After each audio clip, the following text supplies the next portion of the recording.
Good evening and welcome to Mystery. I'm Vincent Price. Tonight, the fourth story in our series, The Adventures of Sherlock Holmes. Dr. Watson, in speaking of the keen detective, once lamented that the stage lost a fine actor, even as science lost an acute reasoner, when Holmes became a specialist in crime. Well, Watson needn't have worried too much about the loss to the stage, for quite a few actors have become Sherlock Holmes on the stage, in the movies, on television, radio, and records, even in a ballet. In our new dramatic series, Jeremy Brett provides us with an exquisitely honed performance, which, by the way, the London Times recently declared the best Holmes ever. Brett joins a distinguished brotherhood of actors who have interpreted Conan Doyle's character, including Sir John Gielgud, Sir Cedric Hardwicke, Sir Ralph Richardson, George C. Scott, and John Barrymore. A few seasons ago, Jeremy Brett played Watson to Charlton Heston's Sherlock in Los Angeles, which Brett says helped him enormously in the development of his relationship with Watson in this Granada television series, and does, I think, create new dimensions in that famous friendship.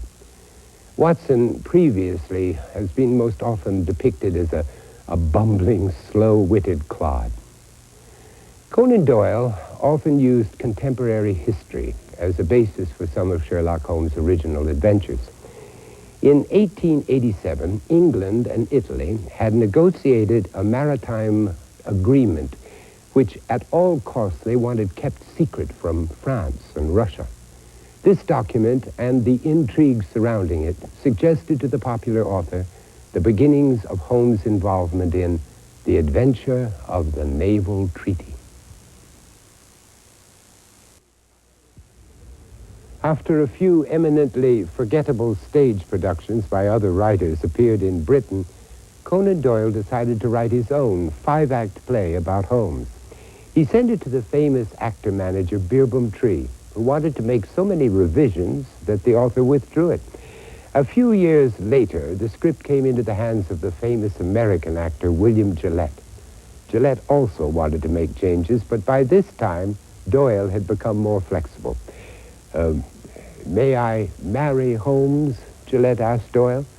And the famous author replied, you may marry him or murder him or do what you like with him.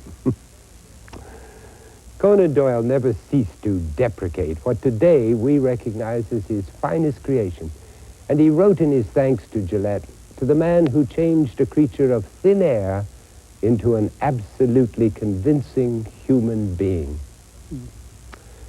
Next week, Mystery will bring you another very faithful adaptation, The Adventure of the Solitary Cyclist.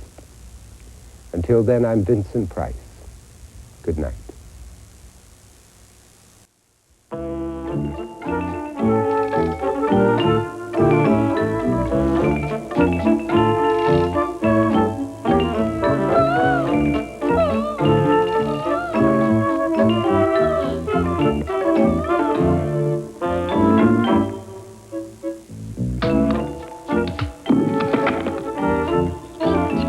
Mystery is made possible by a grant from Mobil Corporation.